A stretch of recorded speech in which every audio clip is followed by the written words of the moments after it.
Oke guys, eh, mungkin saya sharing ini untuk orang-orang yang baru memulai hobi senapan ya. Jadi kalau untuk yang udah expert mungkin ya ini basic ya. Jadi saya sih mau sharing aja pengalaman saya. Jadi, jadi pertimbangan saya memilih senapan PCP adalah yang pertama safety, keamanan. Makanya kenapa pada saat awal itu saya lebih prefer untuk membeli senapan-senapan impor. Karena menurut saya senapan ini kan tekanannya tinggi. Bahkan tekanan itu ada yang 3.000 sampai 3.000 sampai 6.000 karena di dalam tabungnya ya. Itu kalau kita asumsikan tuh sama seperti misalnya satu buah granat gitu yang dilempar, kalau meledak tuh sebesar itu. Cukup berbahaya, sehingga pertimbangan saya waktu itu kenapa saya memilih senapan impor, karena pertimbangan keamanan. Karena misalnya senapan-senapan yang katakanlah sekelas HW100, FX Impact,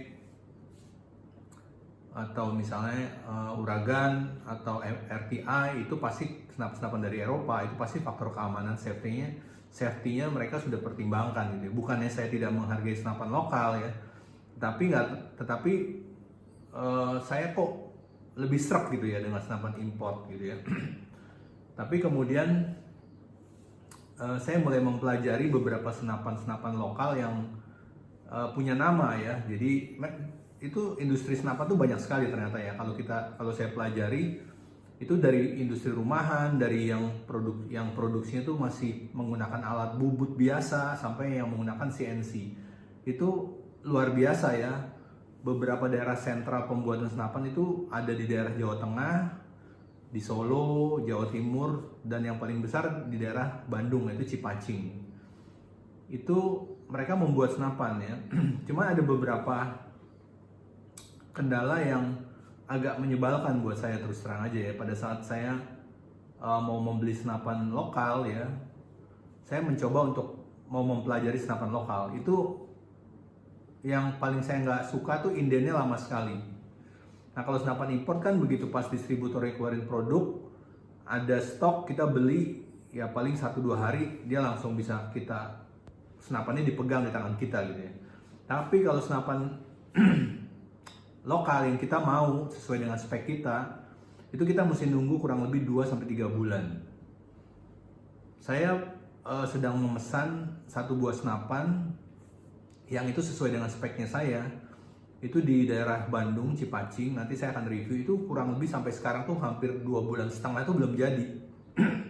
Nah itu sangat menyebalkan. Jadi mereka janji 1 bulan, ternyata sampai 2 bulan lebih itu masih belum jadi gitu. Alasannya karena yang pesan tuh banyak gitu ya. Karena mereka ternyata memang yang penghobi senapan itu tuh lumayan luar biasa gitu ya, terutama orang-orang dari daerah gitu ya.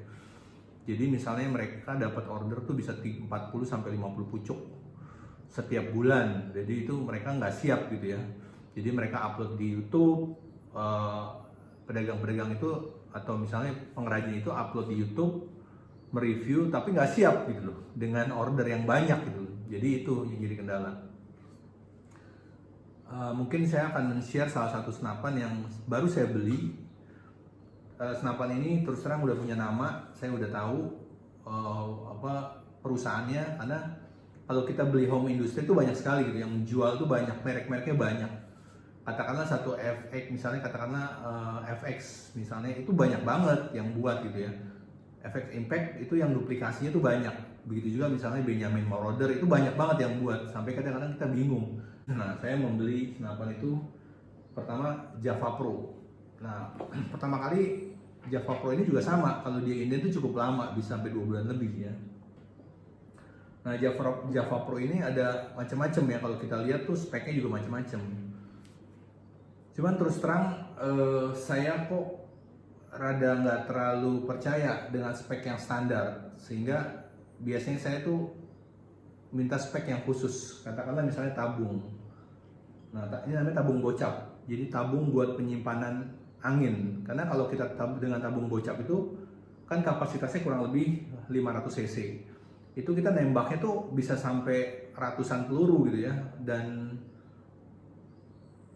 kita nggak harus terus ngisi gitu. Kalau misalnya tabung-tabung yang kecil 200 cc itu kita ngisi terus. Nah, itu keuntungan tabung gocap. Dan kita bisa main, bisa ngeset di power yang besar, tapi nggak boros udaranya, gasnya gitu ya. Nah, ini tabung gocap yang besi. Nah, ini yang komposit. Ini buatan Taiwan atau buatan China. Ini terus terang berat. Ini harganya murah nih, kalau di pasaran, di Tokopedia kita bisa lihat itu mungkin harganya cuma 300 sampai 400 ribu, murah. Nah, ini standarnya Java Pro tuh ini. Dia pakai tabung. Kemudian saya ganti. Saya ganti yang Inokom. Tabungnya namanya komposit. Jadi tabungnya buatan Inokom tuh udah terkenal ya, buatan Korea dan dia dipakai di senapan-senapan impor. Nah, tabung Inokom ini harganya tuh kurang lebih bisa 6 sampai 7 kali lipat dari senapan ini. Cuman memang ini ringan, kendalanya Irang, dan kapasitasnya dia dengan tekanan yang lebih besar. Kalau itu kan kita ngeri ya, bisa meledak. Kalau ini enggak. Nah, ini menurut saya tabung itu penting saya ganti karena tekanan lebih ringan dan lebih aman, karena keamanan itu jadi pertimbangan. Terus yang kedua yang nggak kalah penting adalah regulator. Nah, ini regulatornya juga saya ganti pakai regulator yang memang cukup bagus, Altaros. Regulator juga macam-macam. Jadi regulator yang paling murah juga ada yang buatan Taiwan, yang mungkin harganya cuman ya 300 sampai 500 ribu. Tapi Altaros ini harganya bisa 5 kali lipat lebih mahal. Kemudian mengenai laras. Laras itu yang bagus sebenarnya kita bisa ganti pakai LW, Walter itu laras yang cukup mumpuni buatan Jerman. Nah, jadi 3 bahan ini yang biasanya kita bisa ganti untuk membuat supaya senapan ini punya akurasi yang cukup baik. Nah, chamber itu biasanya ya memang yang mereka membuat ya. Jadi chamber, hammer, jadi kepalanya ini kan ada di sini nih, ruang ledaknya ini ada di sini. Nah, biasanya itu mereka dibuat di sini gitu ya. Nah, bahannya biasanya dari bahan dural ya. Ada dural tuh ada banyak seri, ada seri 5, seri 6, seri 7. Sekarang tuh kebanyakan dipakai seri 7. Nah, dural itu proses pembuatannya memang bisa menggunakan manual dengan mesin bubut atau mesin CNC. Nah, produk Java Pro ini sudah menggunakan mesin CNC. Nah, dia ada seri dural yang sekarang yang terbaru tuh yang diameter itu cukup tebal ya. Itu seri yang terbaru ya, GT ya. Nah, ini saya masih menggunakan Evo. Nah, pada saat dulu Java Pro itu masih tipis, sehingga ruang ledaknya kecil, sehingga untuk memungkinkan kecepatan atau velocity output di atas 900 itu agak susah. Nah, tapi sekarang dengan chamber yang atau dengan dural yang besar itu memungkinkan outputnya bisa di atas 900 ya. Nanti kita coba outputnya itu bisa di atas 900 gitu ya. Dan tadi saya udah coba velocity-nya sama outputnya itu saya lumayan terkesan gitu ya. Ternyata wah, senapan lokal juga nggak boleh dipandang remeh ya. Tapi dengan catatan ada part-part bagiannya memang kita ganti ya.